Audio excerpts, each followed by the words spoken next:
Hello and welcome everybody to our, I'm going to start calling these episodes or editions of So Connected, where you will be hearing from artists and staff members about themselves and their craft. Today, I am so excited that we have Sondra Radvanovsky with us to go through her warming up process.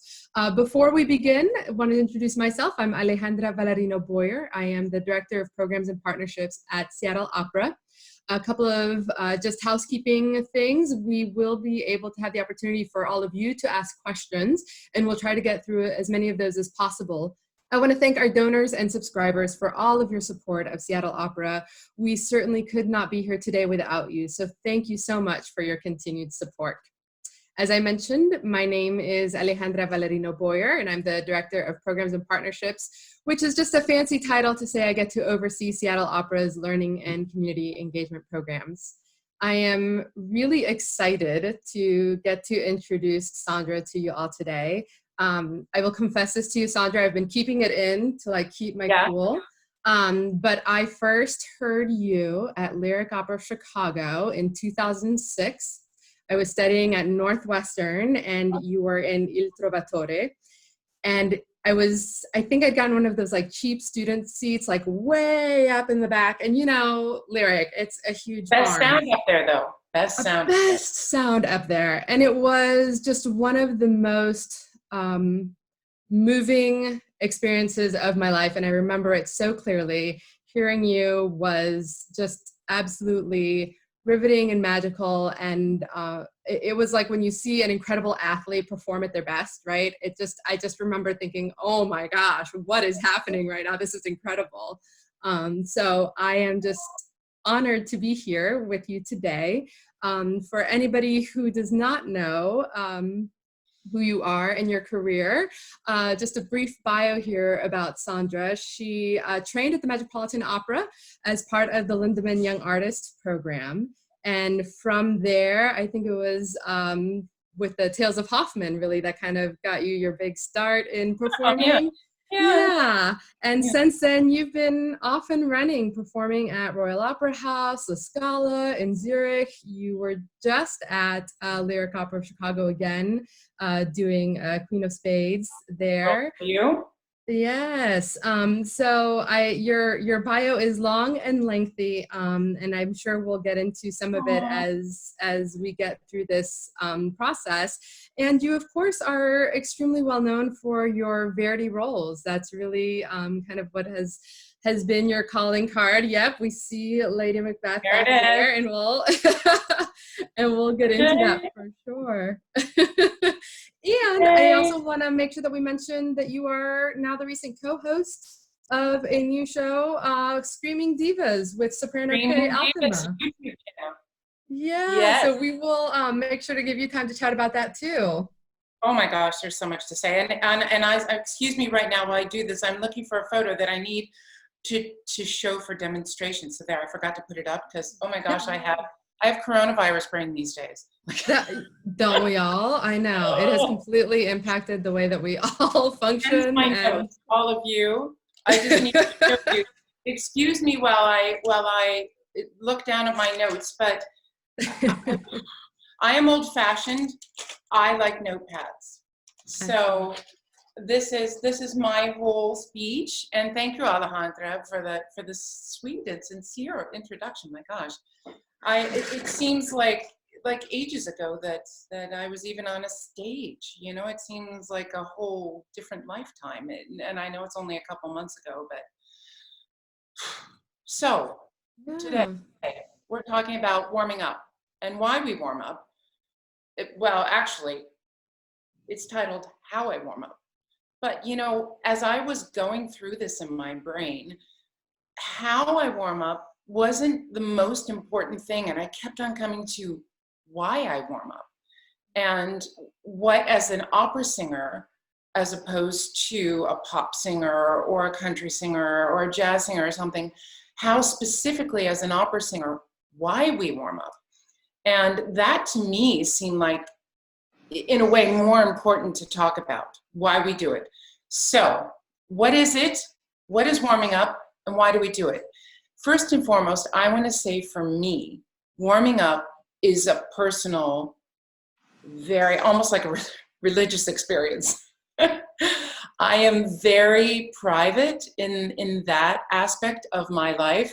And in fact, the only person that really knows how I warm up besides my coach and teacher is my husband. And he's going deaf because of it.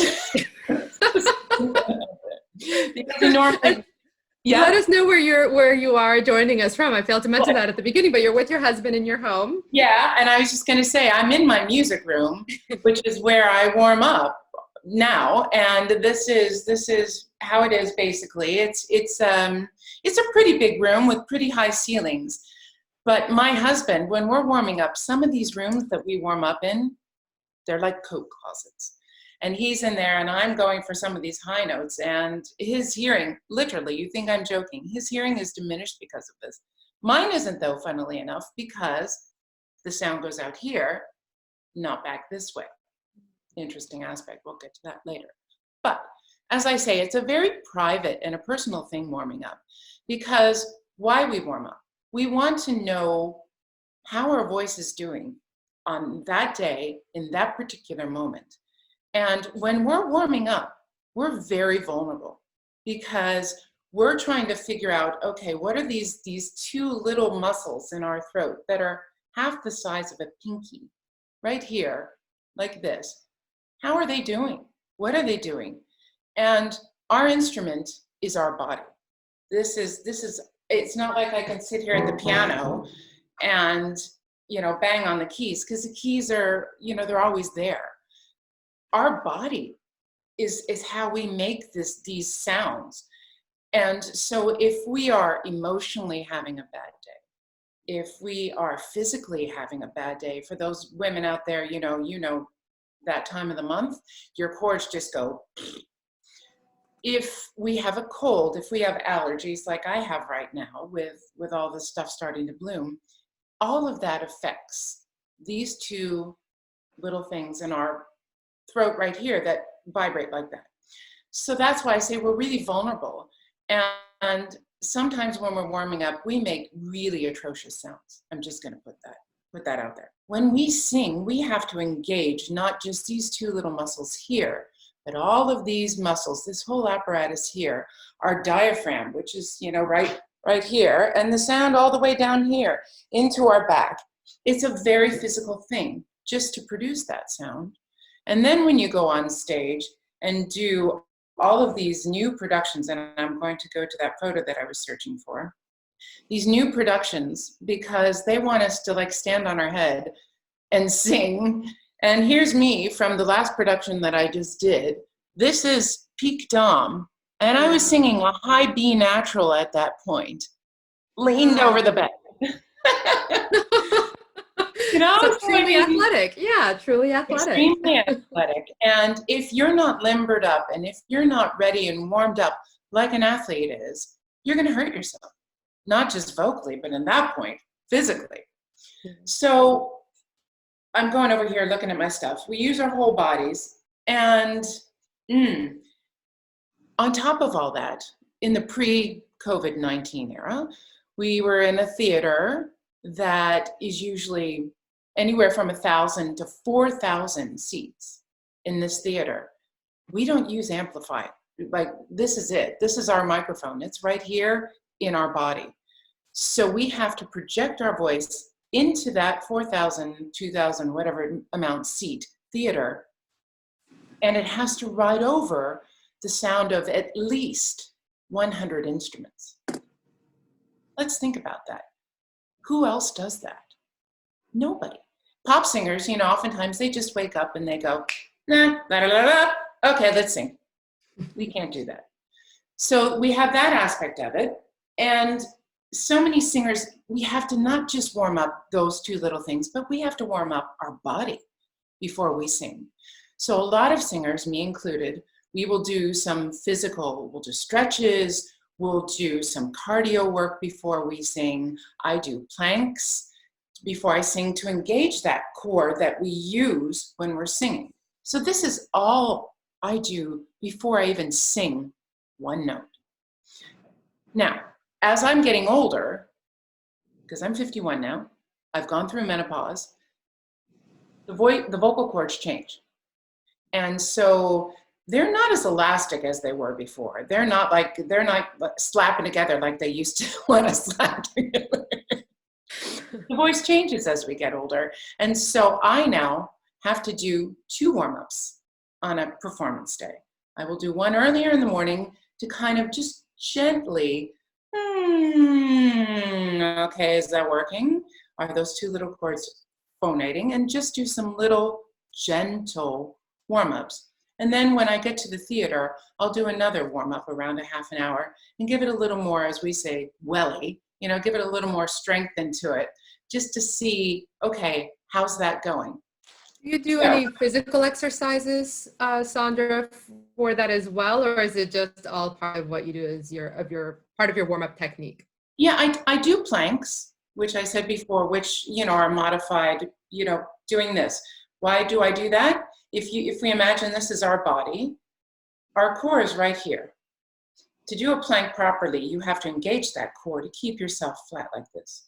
And that just tells those muscles to say, hello, we're going to go do something now. We're going to go sing, and we're going to use you a lot, because singing apparatus is engaged here from the core. We start all of the singing there, not here, but there. And if we don't wake that up, that part of the body up, the tendency is to grab here. And then what happens? You're in trouble. Because then that's where all kinds of vocal injuries happen if we grab here with these muscles instead of supporting it, like the foundation of a house. If we have a house and we build a house without a foundation, it's going to crumble. So we have to start with that, the breath and all of that. And that's why we have to wake that up first. Different singers do different things. And I have to say that, as I said before, it's a very personal thing, warming up. Everybody has a different way of warming up. And it's fascinating to me, sitting in an opera house, sorry, I just dropped my paper, sitting in an opera house and listening to people warm up differently. It's fascinating to me. Vocal pedagogy, COVID brain, is really fascinating. And some people warm up with a straw and singing through that to help the breath flow. Some people just scream right through it and do it for 5 minutes and they're done. And in fact, I have a funny story. I was at the Metropolitan Opera singing Vespri Siciliani many months ago with a baritone, I won't mention his name, and I never heard him warm up. Never once, not one note. I know, on opera, isn't it amazing that not one note? And he would start the aria, the opera. And so one day I was like, excuse me, I never hear you warm up.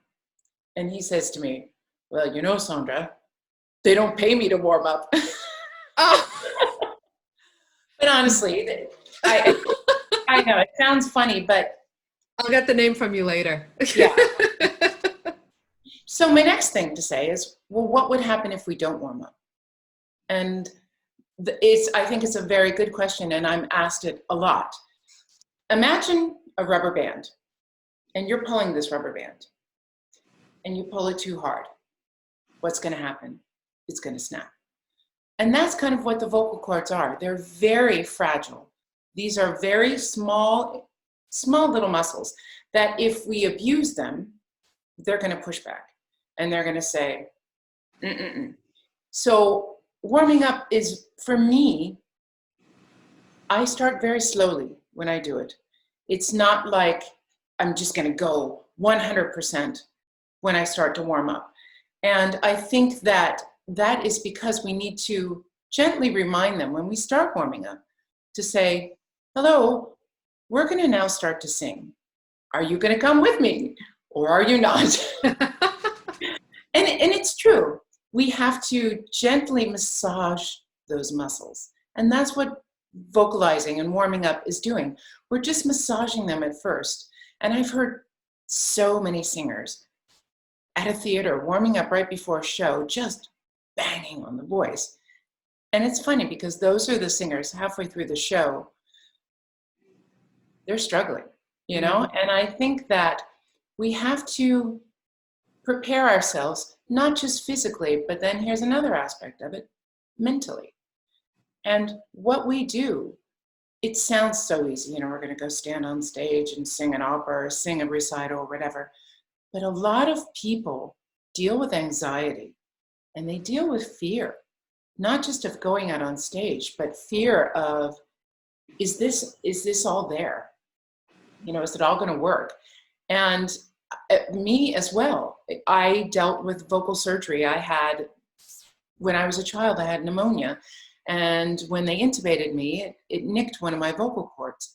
Well, I learned how to sing with that little bump and that impediment. And I had fear for the first, 20 years of my career, because I thought, how is that going to impede my voice today? So after my vocal surgery, starting in 2003, then I had to relearn how to sing. And there was a fear again of, is it going to be there? Am I going to re-injure it? All of that. So there's that mental game. And also, for me, I found now in my 25, 26 years of singing, that I kind of take on a different persona when I go on stage. And so by warming up, it's mentally for me going, okay, Sondra Radvanovsky, we're just going to leave her here in the dressing room. And my alter ego, I call, wait for this, Sandy Singer. But it's true, it's this woman, when I'm on stage, it's almost like I'm pretending that not only am I whatever character, Lady Macbeth or Leonora in Trovatore, but it's me putting on this armor, because what we do is very vulnerable and it's very open. And so you have to mentally prepare yourself for that I'm going to go and I'm going to just open my soul and my voice to all of you viewers out there, and I'm opening myself up for criticism, right? Because what we do is very subjective. One of you might say, oh my gosh, Sondra's the greatest soprano in the world, and the other one's like, she sounds like a goat. So it's hard, but by warming up, and me then, so now we get to me warming up. And there's different types of warming up for me, because for instance, Pique Dame, the last role that I sang on stage, is a lowish role for me. It doesn't have a high C in the role. So I'm going to warm up differently for that than, say, for like Lady Macbeth, which is all over like most Verdi roles are all over. It requires high, it requires low, it requires me singing the very last note. Thank you very much, Mr. Verdi. A high D flat, pianissimo. So the very last note that you sing has to be able to float after you've sung for how many hours? Or something like the Three Queens here, which requires me to sing way, way, way up high in the range of my voice. So how do I do that differently? And each one of them requires a different technique for warming up. And you singers will learn this as you're going through warming up. It's not one size fits all, because certain aspects of each role require a different aspect of warming up. And this is something that you only learn by trial and error. And John Vickers, I once read his biography. John Vickers warmed up every day of his life because he wanted to know where his voice was that day. And that, for me, is what warming up is all about. We have to know, what am I dealing with today? Am I missing a string on that Stradivarius today? Is it not? Or for me, it's really fascinating. And then once you're warmed up, I feel like, okay, I know what I'm dealing with today. I got a Stradivarius, yay, which, by the way, happens like once out of 100 performances, because there's always something, be it emotional or vocal or physical, or you just are logy that day. Matinees, I hate singing matinees because my body's like, Sondra, you're not supposed to be singing at 2:00 in the afternoon. Yeah. But it's my job and I have to make it work. So well, that's two questions that we got actually from folks is around about that. What happens when it's not all there and when those vocal muscles aren't you don't get the Stradivarius that day? What do we do? Exactly. That's a really great question. And you know, when I was younger, I used to freak out. That was it. I was just like, oh, my voice is gone. I'm never going to sing again. Bye-bye. But experience really helps with that. And I jokingly say better living through chemistry, but there, let me answer that with a funny story. I was singing Anna Bolena in Chicago Lyric, and which is a very difficult role because, you know, all that filigree work, and of course the hardest singing is the very last scene that Anne Bolena sings. The very last show in that run, we had 3 days in between, and then the last show, which was a matinee. So I flew home, flew back to Chicago the day before the last matinee. And as I'm sitting on the plane, I'm going, I'm getting a cold. And not just a cold, but I got a sinus infection of all sinus infections. And so I woke up the day of the show and I was like, and I thought, right, do I just cancel now? Or do I try to make it work? And there's a point where you go, have to go veer this way because it's not going to work. Or there's a point where you say, you know what, I think I can make it work. So I went to the Opera House very early, started warming up. It was not very happy, I will tell you. So as a singer, you learn what you can do to get through a show. And then there's a point where you say, okay, I'm going to hurt myself. And that comes from knowing your voice and from experience too, experience of singing with a cold. And I say this to all young singers. The greatest gift that you can do is to go to a voice lesson, to go to a coaching, to sing a performance when you're not 100%, because you learn what your body does on those days. You learn how you compensate, which is something that is a big word. We all do that. We compensate for not feeling 100% in our voice, in our throat, in our body. So what do? I took a Sudafed, and I went to the general manager and I said, right, here are your options. You can have me sing until my voice gives out, or you can have my cover go on. But when my voice gives out, I'm not going to push through it and try to sing even more. And I listened to my body, and I said to him, when my hand goes up like this, I'm walking off stage and my cover goes on. Well, poor dear, she had to go on and sing the last scene. So I was like, I'm done. But you know what you do? Oftentimes, I will tell you, oftentimes some of the best shows that I've sung have been when I've had a cold, when I wasn't feeling 100%, because it makes you think more about your technique. And it makes you think, okay, what am I doing here? What am I trying to do there? And you have to just listen to your body and listen to what it's telling you. And that, once again, is why and how we warm up. Because every day is different when we sing. And you all know that. And the body is constantly changing. And we learn from that. We have to learn to read what it's telling us. How does that relate to the physical spaces that you're going into? So a question that we have here is around acoustics. Does your warm-up technique also depend on where you might be and what kind of space you're anticipating singing in? Absolutely. And I will tell you, acoustics, even at 51 years old, throw me off a lot. As a singer, I'm going to tell you all a magic thing that somebody very famous told me once. You have to learn how you deal with your voice. Do you listen to your voice and adjust that way? Or do you feel to what your voice is doing and adjust that way? And that is very key. I actually use a combination of both, because acoustics can really mess with your mind. For instance, Alejandra was talking about hearing me at the Chicago Lyric. Now that opera house, as she said, is a barn. It is massive. It is long and it is high. And standing on that stage, it sounds like you are singing in the middle of my forest, which is right outside here. You get no reverb back. You get no feedback. And the biggest thing that you have to do is not push. You have to trust that what you're doing is enough. And you have to trust your technique in those instances.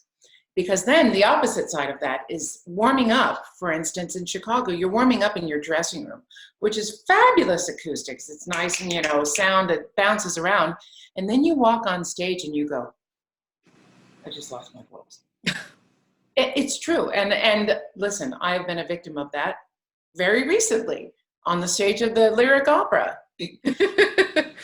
And then on top of it all, you have to listen to the orchestra and adjust your voice to that and try to balance it out. Because the greatest gift we as singers could be given is to be able to duplicate ourselves. And I'm standing on stage, and then I'm also out in the theater listening to myself going, Sondra, no, you don't need that much. But I digress. You need to really trust your technique, and that it doesn't change from different acoustics. Even though your ear is telling you one thing, your body, you have to listen to that, and you have to listen to what it's telling you. And even if you're not getting that feedback, also, it's really great to have a set of ears that you trust, which I have, my husband, to be out in the theater and say, yeah, you know what, Sondra, you don't need to give so much there, or have somebody in the theater, in the production that you're with, that you really trust, tell you, you know what, balance is really good. Or, hey, you know what, you could give a little bit more. And it is hard nowadays in some of these very open productions. The Peak Dome, I come back to again, that I just did in Chicago. The stage was utterly open for my last scene.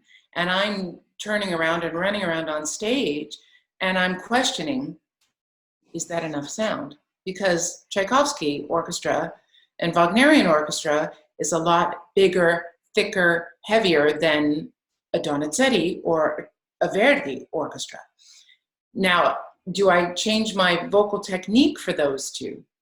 A little bit, because the amount of pressure that I give to pump out sound for instance, Peak Dome, or for a Wagnerian role, you have to have a little more sound, a core of sound, whereas singing Verdi, Donizetti, Bellini, you need to have a smaller, more focused core of sound. And that all comes from when you warm up. You have to tell your body, okay, today I'm going to do this core of sound, and we're going to sing Donizetti like I just did, yeah, yeah, yeah, instead of Peak Dome, yeah, thicker core, yeah, yeah, yeah. Both are healthy. Both don't involve these muscles in the back of my tongue, but yes.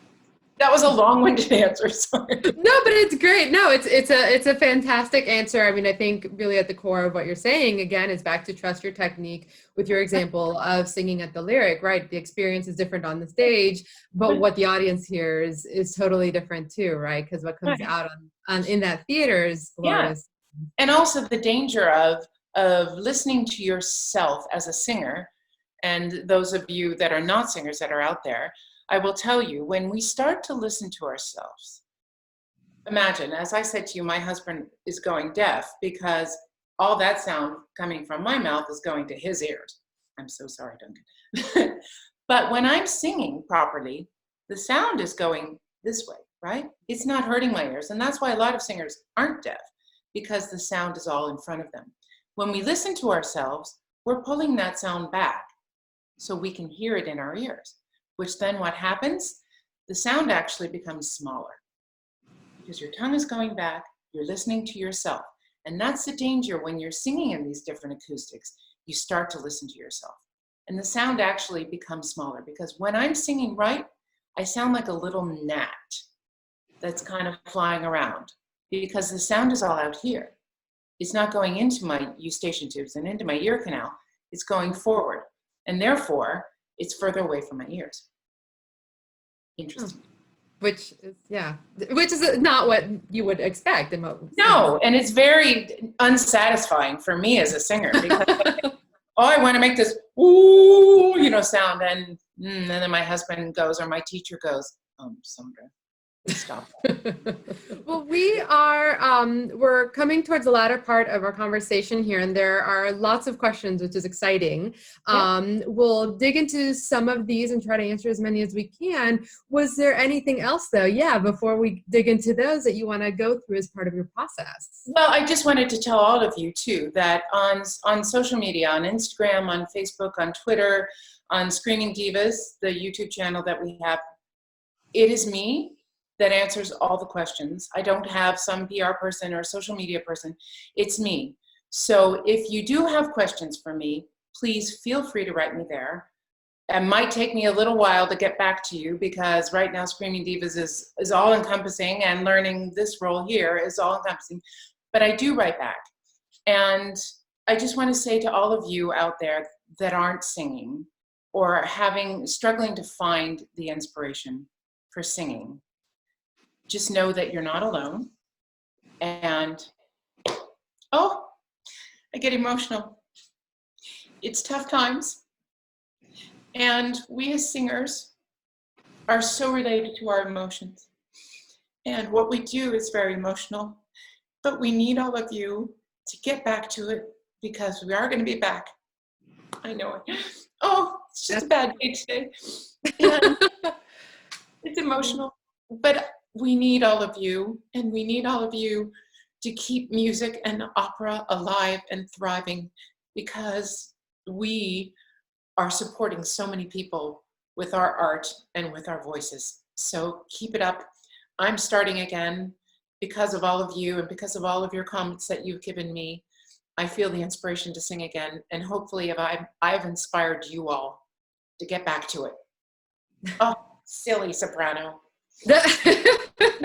Well, it wouldn't be an operatic talk if a soprano wasn't crying, right? Yeah, and a blonde operatic soprano. There you go. Well, what you're saying is, I think it is important, and thank you for being so honest and being just your very authentic self in sharing that. We are thrilled that that you are here with us today, and we will go through some of these questions that we have in our remaining time. And you're also going to join us again via a different format. So we've got some questions around roles and how you pick a role and evaluate if it's for you.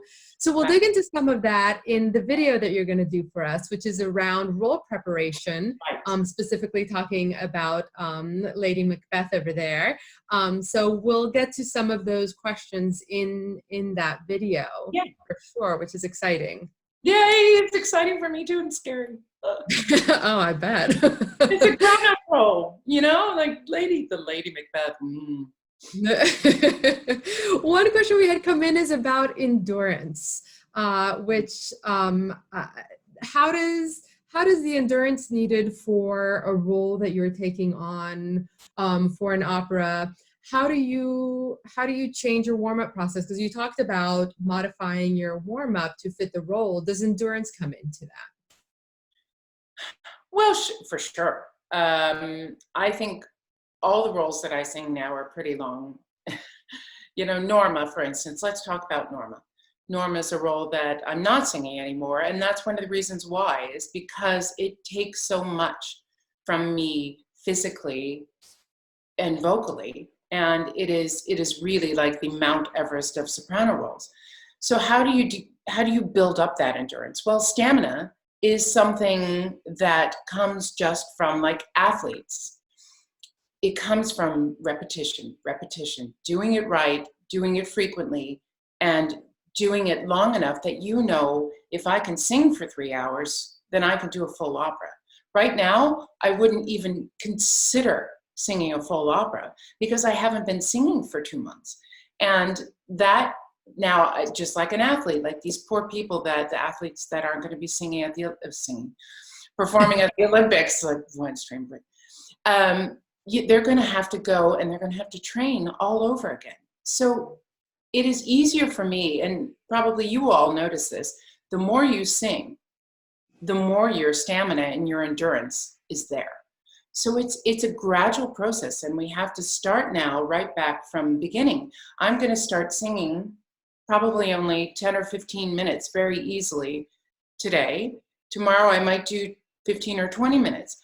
But you have to build upon that, because those muscles, if you don't treat them gently, and if you just if you were to go today from, like me, not singing for 2 months to singing an opera, I will hurt myself. I assure you, I will hurt myself, and I will pay for it. So they're muscles, and we have to think of ourselves as athletes like that. And you have to train like an athlete, physically, vocally, mentally, like an athlete. So slowly get back into it. And that's where stamina comes from. And pushing yourself some days is very good. But like an athlete, you shouldn't sing 3 to 6 hours every day, because it's just too much. And then those muscles are going to get fatigued. And that's when injury happens. Yeah, that's once you're back in the performing constantly and consistently, does it then just kind of depend on, how many shows you have back to back, what roles you're going into next? I mean, is that also part of your endurance planning or training? I should say it's like an endurance training for runners. It is endurance training. It's the difference, between a sprinter and a long distance runner. We are, as opera singers, doing a long role like Lady Macbeth or like Norma. I am an endurance runner. I am not a sprinter. I have to be able to learn how to go from beginning to end of that opera in the same shape, and not being really great at the beginning and then running out at the end. So that's also learning that the arc of the role, learning where you can rest a little bit, learning where you have to really bring it, and learning the moments that are going to tire you out, that you have to really think about vocal technique in this moment of the opera, whereas other moments you can kind of, okay, well, I'm just going to be in the character. But there are always moments in every opera that we do where we have to think, okay, engage your brain here, Sondra, what are you doing? Like the high D flat in this role. I have to think about it. And you'll see me, like you'll see my eyes go, oh, I have a D flat. But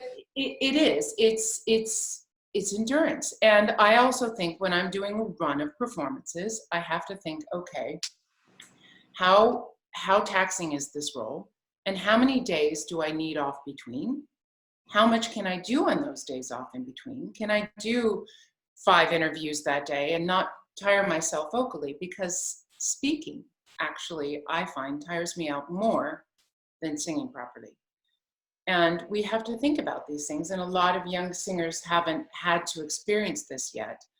But the demands on you as a singer for interviews, for social functions, for teaching, for all of that is high.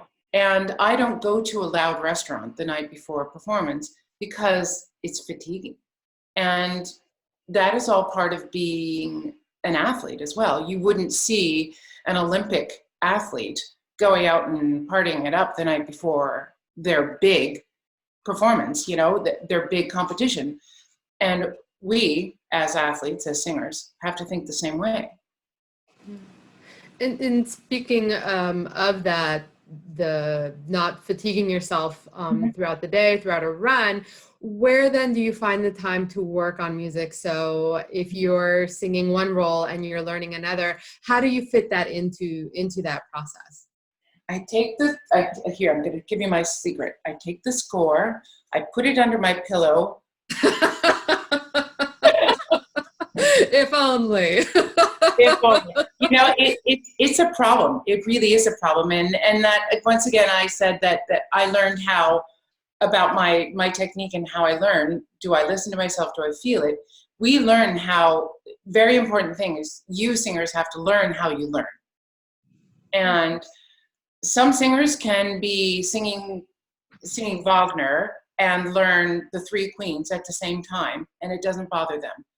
I am not one of those singers. So I have to allot time in my schedule for learning new music. And I learn best when I'm here at home. I've learned this. I learn best right here. Here, you got it. This is where I learn music. That's where I'm learning this. And I learn it best by just having a month free.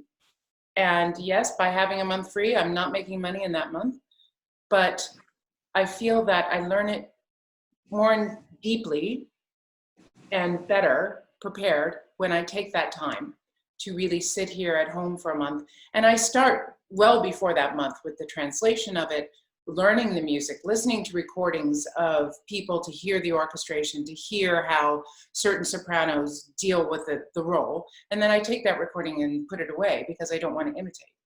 But it is, some people can work on music. I was in Chicago and the baritone was learning Don Carlo while he was singing in Peak Tone with me too. And he had no problems and he wasn't tired at all. But I learn by singing through it. I learn by repetition. If I sing it once, 20 times, 50 times, then my muscles go, oh, you got it. And that can be fatiguing if you're singing Norma at the same time as learning Lady Macbeth. So you just have to learn. Excellent. I think that's probably something that is, you have to go through the process to learn as you're going along. Right. And some people are quicker learners. Some people are slower. And I think I'm kind of somewhere in between.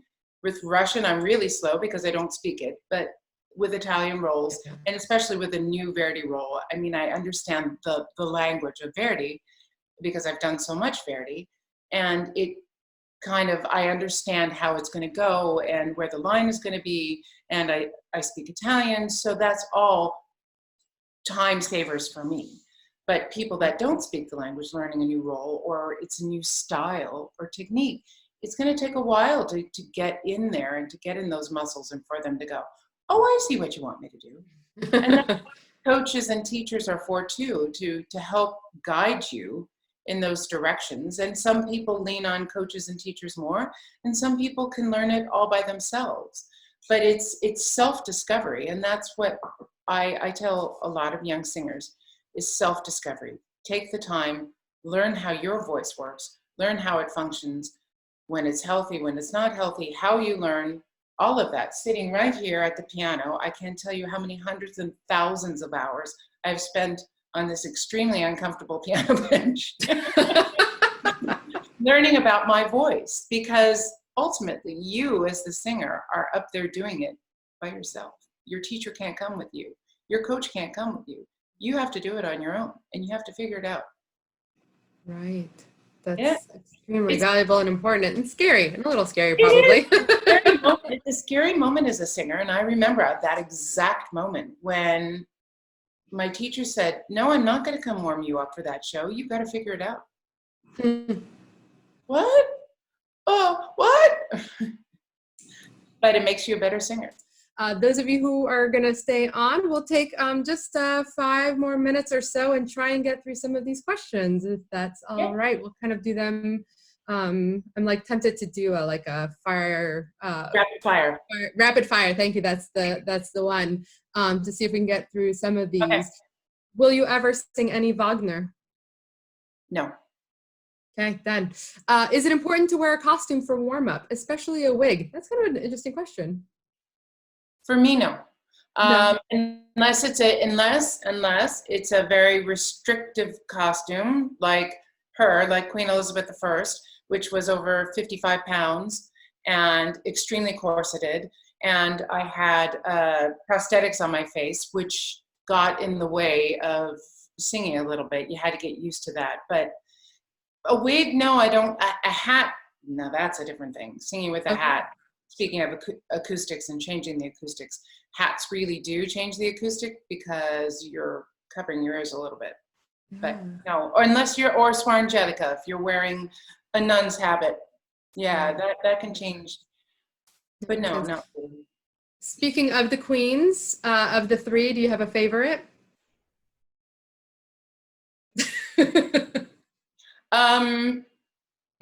I love aspects of every single one of them. But if you were to take those aspects of all 3 of them, I would have to say Roberto de Vera is by far my favorite, singing Queen Elizabeth I. Excellent. And will you continue to sing those roles? Is there any chance of seeing those in the future? Not the whole roles, but I am now doing a concert version of the last scenes of each one of them. And the next one will be in December in Berlin, and then followed by Barcelona at the Liceo. And hopefully there might be some recording of it somewhere along the line. So excellent. Excellent. Well, what is your favorite piece of classical music? that's a really good question.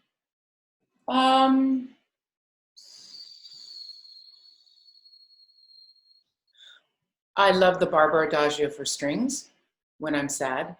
I listen to that a lot. Beethoven 7th, I really listened to a lot. Funnily enough, it's probably not opera, because I do it all the time and it's always going in my head. Yeah. And I don't listen to much music at home because it's always going in my head. And that's how I memorize, is like behind the scenes. You know, my husband will be talking to me and I'll be like, Sondra, what are you doing? Oh, I'm just memorizing. Yeah. Or in a movie theater, that was the worst moment. Yeah, I'm sitting in the theater and I'm like humming along, like, Sondra, shh. But yeah, so Barber Adagio for strings, love that. Beethoven 7th. I love listening to Wagner and I love listening to Strauss, but I just don't like singing it because my German is really bad. It's true.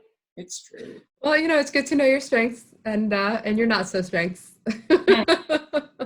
And we'll close out here. And again, I apologize to everyone that we couldn't get to all of your questions, but do reach out to Sondra if we are able to kind of collect these and type back out some answer for you guys. We will also work on doing that on our end too. But we had a question here early on around your vocal challenges. You talked about the surgery and the vocal cord.